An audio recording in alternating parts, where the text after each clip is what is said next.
Hey everyone, this is Alex Chow from artofchow.com or Coffee Grind Tutorials, however you know me through. This video was created because I want to go over the panel that I did for Anime North in local Toronto, Ontario, Canada. But I figured that because none of the people I knew could make it to the panel who could film it, and there was a lineup apparently, which meant that a lot of people couldn't get to the panel, that it might be best for me to create a digital version of this for everyone to view.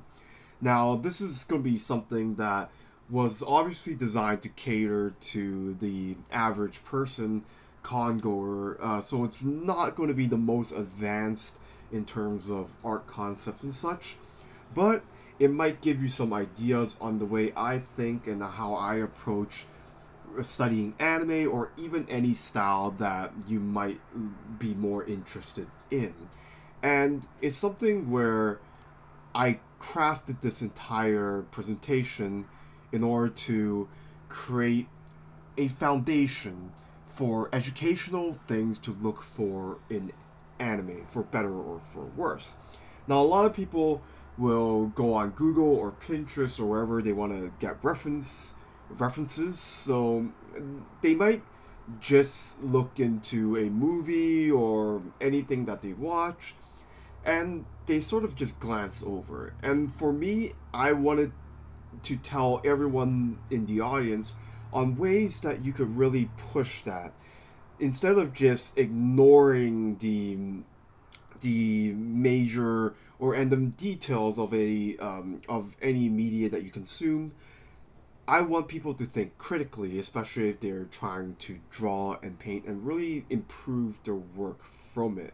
So it's a good excuse to tell yourself, if you're watching something, that you're not really procrastinating. You're more like studying it, and it might make you feel better on spending time on consuming media. So in that regard, I will dissect anime in an art school standard, breaking down the style in the most basic form, the art fundamentals. So what I mean by this is anything that you were to study, you can really dissect the art fundamentals behind it, and from that you can really learn from that and make your own work better. So if you want to draw your favorite anime characters, then feel free to continue watching and really learn from this. So just a little bit about me.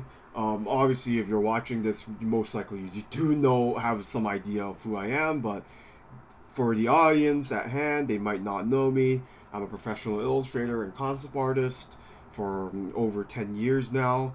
My style incorporates my favorite media ranging from classical art, video games, and anime. So not the only things that I am inspired by, but definitely one of the bigger ones if you were to look at my work. I've lectured at art colleges and of course for online courses, as you would imagine here, and I've had published work in numerous books. You can check out my full resume on my website artofchow.com. Now, of course, this was my table for Anime North, but you can ignore this. So why am I creating this presentation? The reason being is that I feel like anime tends to be unfairly judged by formal art education. As someone who went through art school, I understand that anime tends to be singled out as this demon that you don't want to really study because, oh, there's a lot of bad things going on. But here I am going to be slaying that demon for everyone and really give you an idea of why I think that's unfair by studying the good parts of anime and when they do demonstrate really strong art fundamentals. So of course many people who are watching this are probably inspired to draw because of anime and maybe developing bad habits as well, which hinders their artwork. Now, I want to advocate for any style, but regardless, every style has their strengths and weaknesses, especially when you consider context into hand. So there's a lot of really great looking anime like Ghost in the Shell 1995, which I can go on forever on so many things that you can study from. But then when it comes to art school, they like to make fun of it and take the worst aspects and the worst scenes from anime and say because of the stuff that you see from bad scenes that have low budget that you shouldn't study anime at all. Now I'm going to debunk that by taking the most renowned era of classical art into consideration. So here would be the Renaissance era, which I'm sure everybody listening to this would know about. The time when all the art schools will tell you to study from. So we could go to the high end of Renaissance art, which is something like Raphael's church mural on the left side. And you see brilliant composition, so many things going on, just beautiful. But then from the same era, look at the piece on the right side. Now, I'm not saying that there isn't historical significance to it, and there's definitely nuances when it comes to maybe they didn't have the internet to study from, so a lot of artists don't have the same resources that we have right now. But at the same time, art schools will tend to tell you just study everything from the Renaissance and ignore all aspects of anime or cartoons and stuff. And I'm here to tell you that there are good and bad demonstrations of any style, of any era. And this is where you as an artist will have to be very nuanced about it and really pick and choose what you want to study from any style, because there's always good and bad for everything. So what is the formal definition of art fundamentals? Well, art fundamentals are the major aspects of drawing and painting which make up the building blocks of artwork. While art is perceived subjectively, the art fundamentals are an objective breakdown to the visual elements of an artwork, as if we were to dissect art to the most technical terms. So if you've ever seen demonstrations like on what you see right now on the right side, you can see that when artists do this, they're breaking down the art fundamentals and really the building blocks of what makes art art. And of course, I have to tell people that while everyone has their own style and they could make mistakes and little signature things, the visual aspects still demonstrate art fundamentals no matter what. And you really want to think about it in technical terms rather than using the idea of style and subjectivity as an outlet to dodge any constructive criticisms. So what are the art fundamentals? So the exact list is often disputed, but the ones I want to look for in this particular video is value, composition, perspective, form and structure, lighting, and color. Now, of course, when we look at some high production work like Genshin Impact, all of these art fundamentals are being displayed just as you would see in a Renaissance painting. It is a different outlet of these art fundamentals, but still, everyone would have to learn these building blocks no matter what they're drawing, at least if they want to look to draw in the way that people would not believe that they're mistakes. So you really want to know how to build your artwork from the ground up. Well, let's go from the beginning. What's value? Value, in the simplest terms, is the grayscale of an artwork and one of the three aspects of color, which I will be talking about later on. So the easier way of thinking about value is when someone says black and white or grayscale, they're talking about value. Value is just if you were to take away the colors of the color, what is left over. So if you ever see something like this, you can see that Andrew Loomis here really demonstrates great value arrangements, because even though the colors, the hues are gone, you can still see what the image is in a very constructive way. And readability is probably the most important part of why you really need to know how values work.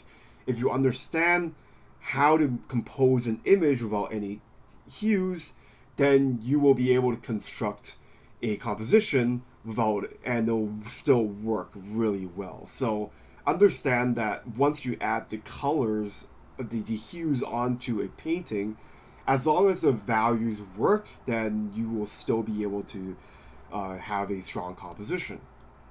Now, moving on to composition, speaking of which, composition is how you frame your subject matter into a presentable piece.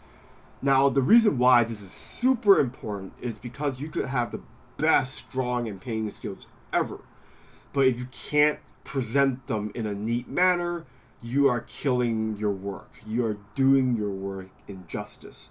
So even somebody of Rembrandt's skill level would still be doing stuff like thumbnails, these sketches that you see on the bottom, in order to establish the composition before using paint, real paint really, on these massively upscaled later on paintings. Now the reason being, for them, paint back then was very expensive. It's expensive now, but we have the outlet of digital painting and other cheap ways of doing things, so we can make more mistakes. Rembrandt, on the other hand, in the 1600s, can't do that. Whatever they go with, they have to really scrutinize their own work in small, cheap sketches before they go into the painting phase, because it's very expensive to execute. So, the major question when you think about composition is, how do I get the viewers to look at the piece the way I want them to look? So, in both of these artwork rather, they're still demonstrating good composition. The Wind Rises from Studio Ghibli on the left and Jackson Pollock on the right side, despite having extremely different styles. They are still demonstrating ways to move the viewer's eyes around the canvas in the way that they want to. Now, people can argue Jackson Pollock was just randomly throwing paint and stuff, which is true, but either way, a lot of his paintings as well were established in such a way that there is some sense of composition, and you can see that there are interesting things going on. So to just dismiss it as, oh, this is not good composition or there's lack of composition, is not really truthful. And I wanted to really drive home the point to everybody who watched my panel that composition exists everywhere. It could be bad, but there's going to be some, as long as it's presented to you, there is a composition, and you want to really make it good as well as possible. Perspective is the next art fundamental, where you want to have the ability to emulate a sense of three-dimensionality on a two-dimensional surface. Obviously, there's going to be like VR or whatever, you can go on forever about that, but as of now, most of our artwork, if not almost all of them, is going to be done where we are trying to create a sense of reality on a two-dimensional surface. So a canvas or a screen, no matter what, we do need to understand how perspective works in order to have that sense in three-dimensional sense in our work. Now, if you've ever seen drawings like these, like from Scott Robertson, where they're trying to converge lines towards the horizon line and build their vehicles or their buildings or scenes in general, this would be a demonstration of perspective. So I don't want to go through all the rules of perspective, but it is something that you want to really study if you want to be able to create realistic sense of space in your work.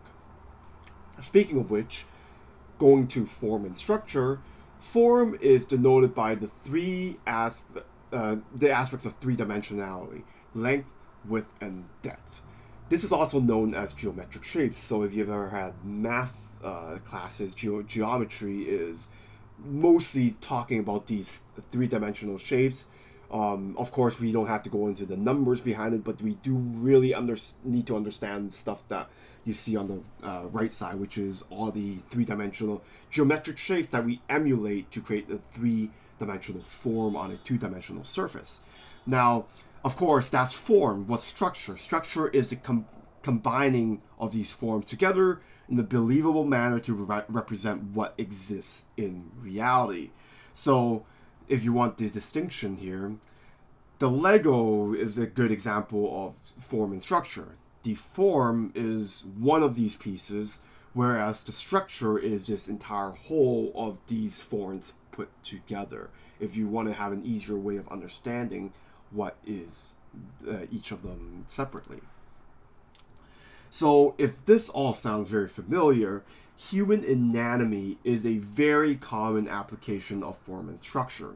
Going back to a demonstration of from Michael Hampton here, you can see that he used a lot of these geometric shapes, especially cylinders, in order to put these forms together in such a way that it resembles a human body. Now, this is something that I told the audience at Anime North, where if you were to shift your mind a little bit when it comes to drawing, you're not really drawing a human body, you are drawing the geometric shapes, the foundation that somehow coincidentally resembles a human body. If you were to think of it in that term, then you could literally draw anything as long as you break it down into geometric shapes. And here's a demonstration from Glenn Villepou as well. Same thing, a lot of constructions going on with geometric shapes, just developed a little bit more with these muscles, which is of course another sense of form. Lighting is another art phenomenon. Light needs to bounce off objects and back into our eyes in order for us to see them. Now, this is basic science, basic physics, so hopefully you understand that's how life works in general and how our eyes work. Now, of course, good sense of lighting is required to emulate how we see things in reality, and of course we establish mood. So lighting is a very important tool when it comes to creating the atmospheres that we want.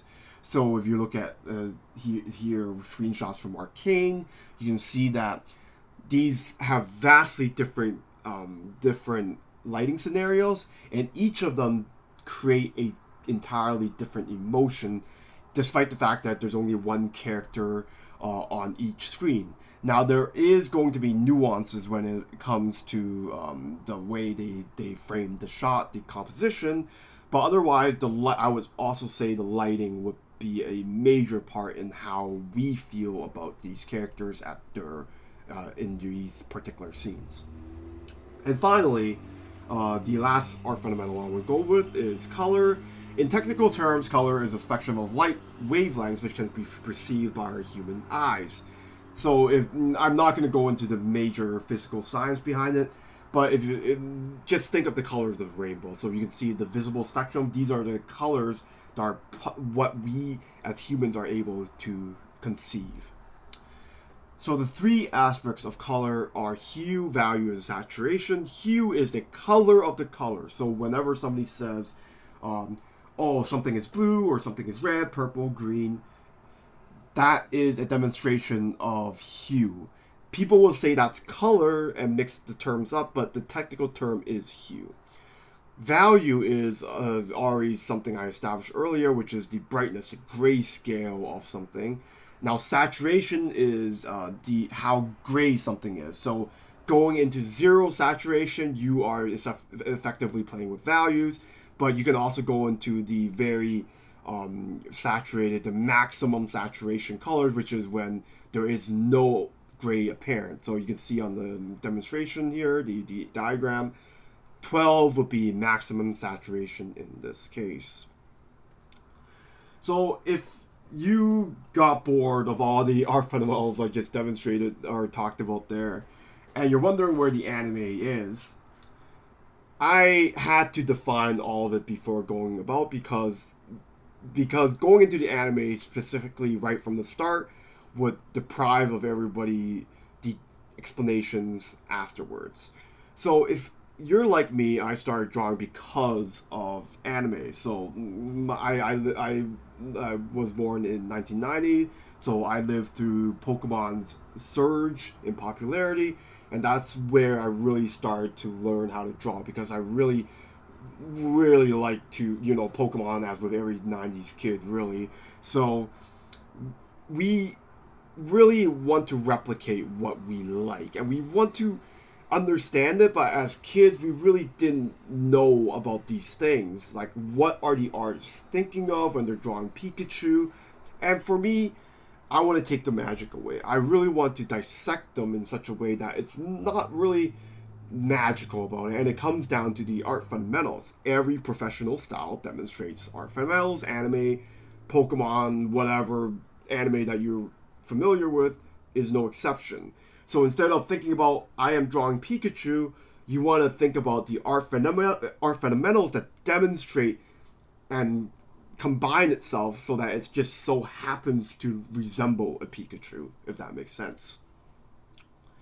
Now, of course, learning from anime can also be detrimental if you're not careful about the fundamentals. So, if you're not clear about the context of a scene, then you may copy something that is clearly a mistake that shouldn't be. So, for instance, I used these two examples during the panel. Demon Slayer on the left side, it's comical, it's a comedy scene. Netsuko is supposed to be drawn in such a crude way because it's meant to be a funny reaction. If you were to copy this, obviously it's not the best demonstration of art fundamentals, but it's not technically a mistake either.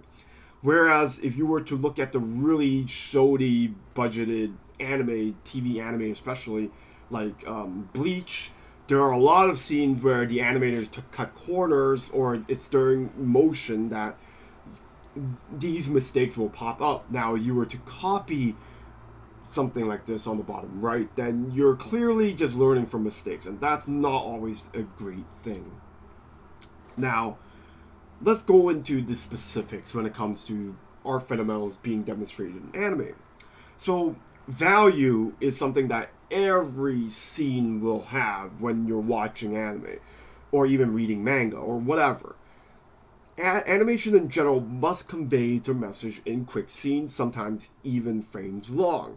So knowing how to use value is very important for clarity because, as I demonstrated before, values create readability. So if you have a scene that is literally seconds long, you want to make sure that your audience is able to see and understand the scene right off the bat. And of course, characters are designed to pop out in a scene. So if you look at the demonstration on the left side, the diagram, you can see that the character was clearly drawn in such a way that he will be able to pop out of sky scenes or whatever because of the black hair on light skin value arrangement.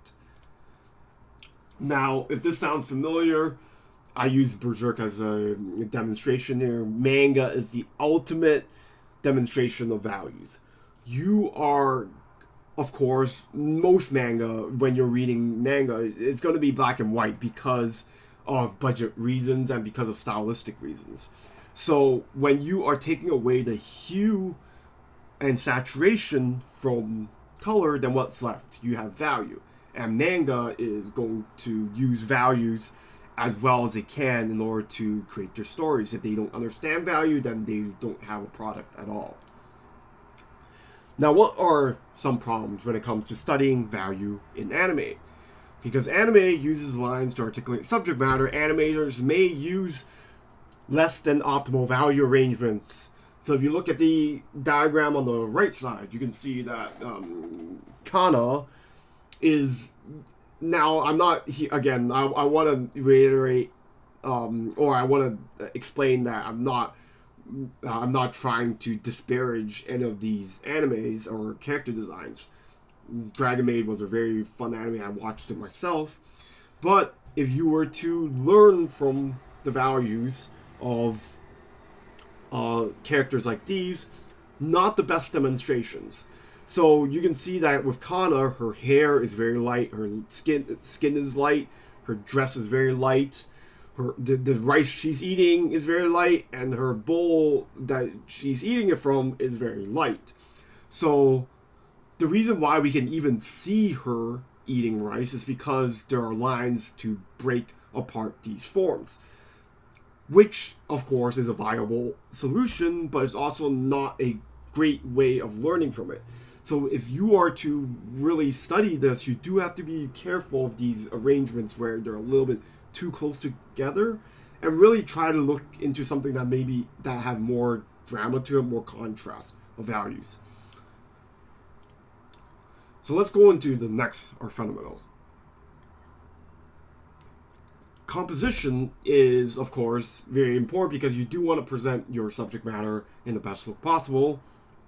And elements are arranged to create a message. So on the left side, with Attack on Titan here, the character is very menacing. So because the character is taking up most of the frame, whereas on the right side, the Titan looks so much bigger than humans that we create a completely different sense of mood and scalability.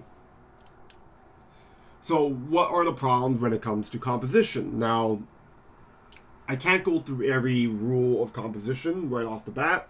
However, the rules of composition differs entirely based on the purpose and function of what you're doing. So, if you are drawing manga, it's going to be different from drawing an illustration, different from drawing an animation scene.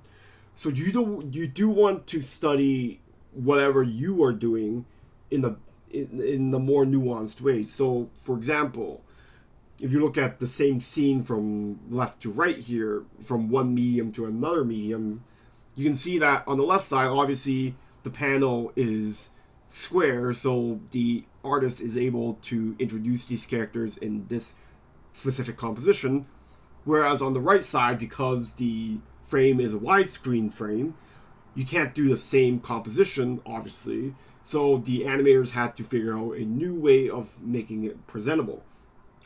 So this is a very important way to think about this. Again, you do want to think about every and study every composition, good etiquette of composition for every medium that you are going for. And you do have to be very specific and more nuanced when it comes to that.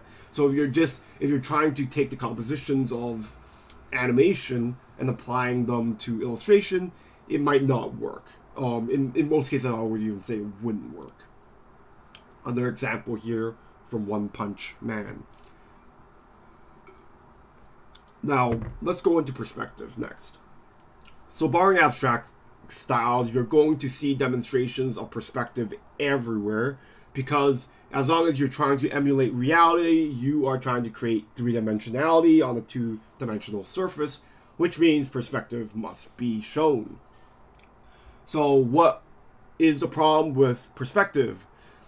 This is not exclusive to anime, of course. This happens everywhere, including Disney. Everyone screws with perspective in order to create a more appealing composition, and mathematical perspective is not conducive to a good image. So this is something that a lot of people, especially in art school, kind of confuse because they are most likely taught the rules of perspective in a mathematical sense.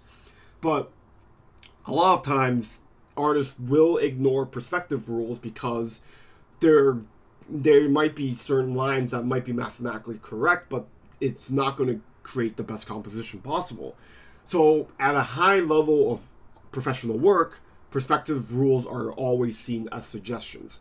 Artists will always give up perspective first. Now that doesn't mean they have to give it all up. They do still need to resemble reality in some sense. They need to adhere to some of the perspective rules, but they don't have to take everything super mandatory. So let's go into form and structure, which is something that I'm sure a lot of people will see demonstrated in anime. The most obvious examples of form and structure are in the characters, but it technically exists everywhere. So because anime is stylized, the shapes used to depict them are also simplified, making them easier to be replicated over thousands of drawings in animation. So this is something to keep in mind, because when you watch any anime like Kill la Kill or even animation in general, Disney, whatever, you have to consider that there isn't just one artist who's drawing. It's going to be potentially tens, if not over 100 animators working on the same characters, drawing thousands and thousands of drawings. So they have to make sure that the characters which are designed can be replicated by all of those artists who are trained to read these character designs. So how do they do that? So if you look at the diagram on the right side, you can see that the character can be broken down into very simple shapes of cylinders, of cubes, and that sort of thing. So when you make any character into geometric shapes, that makes it a lot easier for every animator to be able to understand those shapes and just draw clothing or whatever on top of them. Another example here, the best way to study these is going to be the concept art, because you can visibly see where the artists are drawing through the figure and really understanding how to construct the characters. Again, the Lego pieces of every character is very important. You don't want to just draw the outline. You have to understand the artists are going through the figure and really understanding what's beneath them and the geometric shapes that make up a character.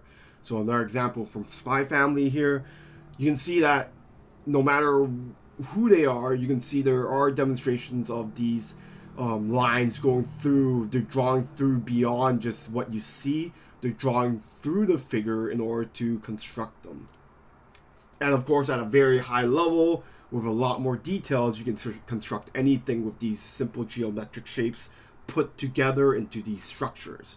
So you can see with Little Witch Academia, you can see that all of these are just boxes and cylinders and triangles put together into a coherent scene that looks very complex, but can be really broken down into very simple shapes. And that is a very easy way of understanding what you're watching. Now, what happens when you just study from anime? Now, anime cheats a lot in favor of aesthetics, especially when it's mid-action in animation. Now, the example I gave for the audience is a scene from Naruto here.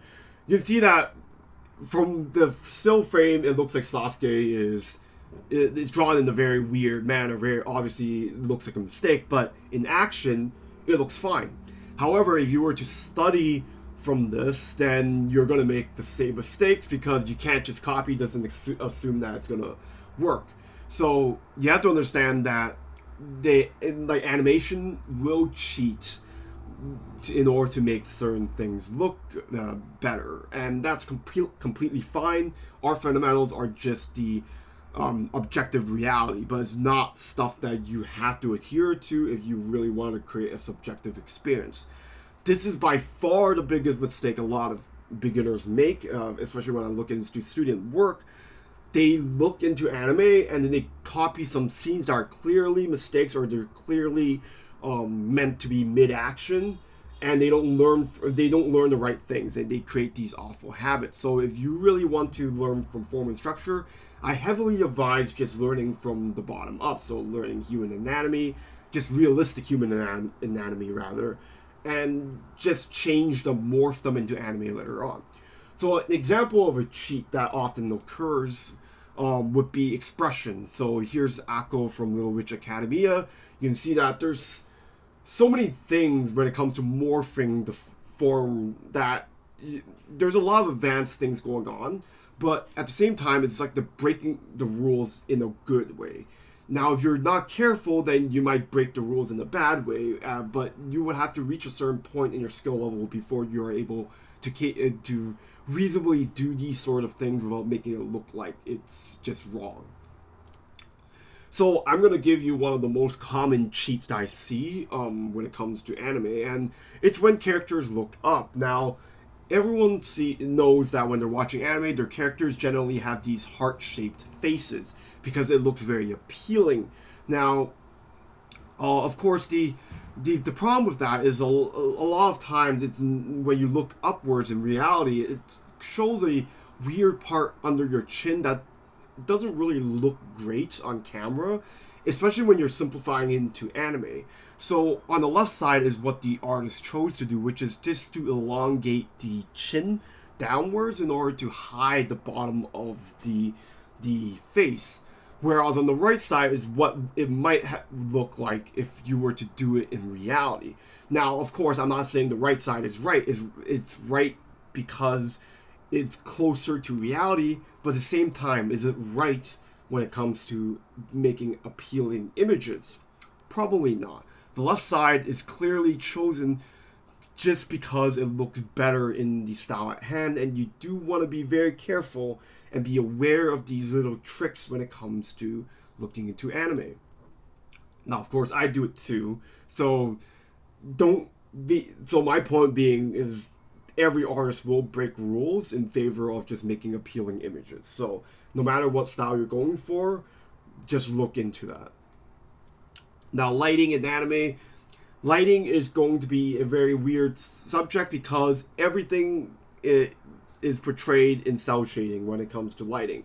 So what cell shading is obviously very sharp light and shadow transitions, very simplified lighting as well. So not every anime has the budget to deal with lighting, but when they do, they look fantastic. So Demon Slayer is one of those where I would say their strongest suit is their lighting. They're very good with dramatic lighting, or even something like as simple as an overcast day lighting on the bottom. Those things we take for granted when it comes to watching animation, because a lot of them can cost a lot to replicate. So what are the problems when it comes to lighting? Now, anime, of course, with most other styles, they simplify lighting for production purposes. So if you want to learn good lighting, pick the highest budget possible. So something like Princess Mononoke, good example, great sense of lighting. Now, when budget goes, lighting almost always goes first. So you do have to consider that. So on the good end, when you have a super high budget film like Spirited Away, study all you want because they have perfect sense of lighting, very good balance between aesthetics and just technical lighting, and you can see that one of my favorite scenes honestly is the bottom left, where there's so many nuances of shadows going on, where the bridge is casting a shadow on the Haku. That sort of thing you will not see from cheap anime, let me tell you. Now, of course, one of the things that I do want to warn people is just looking into cheaper versions of TV anime. So here with Madoka, you can see that in the original TV series, it's because of the lower budget, she's not really lit very well. Whereas on the bottom, that's when they have the Blu-ray version where they can start splurging on budget and money, that's when you can start to see a lot of lighting. So if you were to just study the top image, it probably wouldn't be very educational. The bottom one, much more. There's a lot more demonstrations of lighting. Now, this goes into my rule of thumb when it comes to studying anime, is just to avoid TV anime in general, because they're usually done quickly for the sake of getting episodes quickly churned out for TV. A lot of things will go out the window. As I said, when budget goes down, the lighting is the first to go, because you can get away with having worse lighting than other anime, but if you were to start messing with the figures and the form and structure and all that, that's when the production starts looking really bad. So you can see that while I love watching Kaguya-sama, it's it's not the best demonstration of lighting because it's a TV anime, and for comedic reasons as well. They don't really need this epic Demon Slayer action-y type of dramatic lighting going on. So, great anime to watch, but not the greatest when it comes to studying lighting. Finally, going to color, your goal is to utilize colors to convey the mood that you're looking to achieve, and anime is no exception. Color theory is demonstrated literally everywhere, so even in isolation, character designs are very deliberate in colors to portray a certain personality. So one thing I noted to the panel audience is that one of the biggest demonstrations of color is the hairstyles that you see in anime characters. They are very liberal when it comes to hair colors, and a lot of times the hair color demonstrates the personalities of their characters. So what are the problems when it comes to colors? There are so many nuances in colors that seeing it in a simplified form in anime cannot be the best way to learn it. So obviously there's cell shading involved, and there's the TV anime aspect of things, the budget aspect. So there's a lot of stylistic choices going on, and if you were to really understand the color, if you really want to understand color theory from a fundamental standpoint, I would say avoid doing that, just studying anime for that. So lighting and color, I would say you really, really want to study other outlets, especially the very basic realistic outlets, so that you're not really getting bad habits from anime. Look at One Piece on the top left.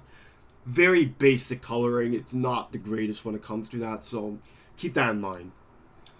So if you were to take color theory, if you want to learn a bit from anime, I would look into their character designs, because a lot of times they are very deliberate when it comes to their color choices to demonstrate certain personalities in their characters. So Sailor Moon is a very easy example of what I mean by this. All of these colors are deliberate in their characters, so that each of their personalities sort of fits in with the colors that the artist chose for them. So very distinguished between each of the Sailor Scouts, and that's something that you could learn from if you were designing characters. So now that we know all this, let's look into how do we apply these things in a practical sense. So let's say you are watching the latest anime of the season type of thing, so Spy Family here, and you really like the scene. Now, again, as I said before, as artists or even aspiring artists, we really have to think about not just look at something that you like and just glance over it. We really have to study why we are feeling certain ways about a scene. So if, let's say we really like this scene, let's not skip it. Take a screenshot and really study it. So let's break it down. Value. If we were to study the values of this piece, it checks out. Look at the quick sketch that I did on the right side here, and its demonstration of values. A good value arrangement you can simplify into 3 to 4 grayscale values, and it'll still read properly. So in this case, this scene in particular reads really well because even in this really, really simplified form, you can still know what's going on. You can see where your forger is and all that. Composition. Note how the elements of the piece point to the focal points of the character here. So you can see that the arrangement of the lights in the back, everything curves into the character's face. And to create a good composition, you have to lead the viewers where they want with minimal distractions. Perspective. Now, we don't think the scene here, there's anything floating or whatever, so in that regard, because there isn't any egregious violations of perspective, this creates a good sense of realistic space. And when good perspective is demonstrated, often it's invisible. However, when bad perspective is present, then we start to note that, oh, things are twisted, things are floating. That's when we start caring. But in this case, everything checks out. Great demonstration of perspective. If you really need to break it down, start putting horizon lines and vanishing points and all that into your studies, and you'll really start to understand how perspective is shown in whatever your favorite media is. Form and structure. Now, if we were to dissect the character at hand here, you can really geometrically break down any characters that you like. Now, of course, everyone has their own system of breaking anatomy, and it comes down to preferences of and what's comfortable for each artist. So in this case, I broke it down in the way I like to see characters. Not that I draw this sort of setup every single time, but you can see that where the geometric shapes are, and if you were really keen on that, just start thinking about what makes you comfortable and how you like to build your human characters. So when it comes to lighting here, again, lighting tends to be the more high budget thing. So in this case, not the best demonstration of lighting, but there is some lighting present. So the main light is coming from right side to the left to create a flat image on your forger here, and on the background there is a warm ambience of these incandescent lights in the background. So why you do want to be careful about studying about lighting here is because, again, anime tends to favor clarity and aesthetics over true realism. So don't really overthink it. I would try to study other outlets when it comes to this sort of thing, so you don't really get bad habits. Finally, when it comes to color, what is a scene portraying? It's a very warm, very comfortable scene, very emotional scene. So when you were to color pick these colors and place it in isolation, you start to understand that, hey, this is what the artists are using in order to portray that emotion that they want you to feel. So as for the next steps, once you have a good grasp of the art fundamentals, you can take them and package them in however you want to draw. You will avoid basic mistakes if you have a solid foundation of art fundamentals. You will also be able to know when to break the rules to give your own signature to your style. Once you know the rules, you will know how to break them in favor of your preferences. So looking at Sojima's work on the right side, we feel that it's still anime, but there's so many great art fundamentals being demonstrated that Sojima took it to his own way, took anime to his own way, and to create his own distinct look to it. So if you're not too familiar, Sojima is the main art director for the Persona games. So here's another demonstration of that. One Piece, very wacky style. We still feel it's anime, but it takes a lot of the fundamentals and makes it Oda's own. And there's so many great things going on when it comes to One Piece. So many complexities going on, but it all starts with the art fundamentals. Look at Hellsing. We could take that into the opposite direction from these happy One Piece characters into something more dark. So as again, so many great lighting situations, especially going on here. It's a lot to study, but again, taking the fundamentals and making it their own. If you really want to go beyond the realm of just animation, look into fine arts. James Jean, very anime inspired. Takes the art fundamentals, the basics, and makes it into something really high level, even for gallery shows at the highest end of art. Ashley Wood is another, takes it to a whole new direction, but takes a lot of anime aesthetics and makes it his own. Again, learn the rules before you break them, and you could create styles like these. Audrey Kawasaki, again, another demonstration. Beautiful wood paintings and drawings. Fantastic to look at. Again, at the highest end of fine arts. And if we want to go into video games, because people in the panel probably play video games, I used Riot Games as an example in general. I love the way that they took anime aesthetics and made it into something that's sort of unique into their own universe. So this anime realistic look that is very distinct for their video games. So the basic conclusion is, if you really want to be good at drawing anime, learn the art fundamentals first. Don't start with just anime, but if you must, then really dissect it in the most basic objective form, the art fundamentals. Contrary to formal art training, you can learn from anime just like anything else, but you do have to be aware of what's going on and how they're being applied. So if they're making a mistake, learn from those mistakes. Don't just learn off those mistakes, if that makes sense. So understand the context of scenes, understand the context of what's going on, and you can learn from any style, not just anime. Once you're good with the basics, you can do whatever the heck you want. So thank you for listening to this panel/lecture. Hopefully you learned something.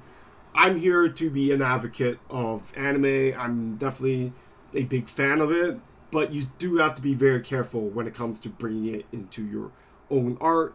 So incorporate what you can learn and try your best and really understand everything that you are consuming from media. Thank you, and I'll see you next time.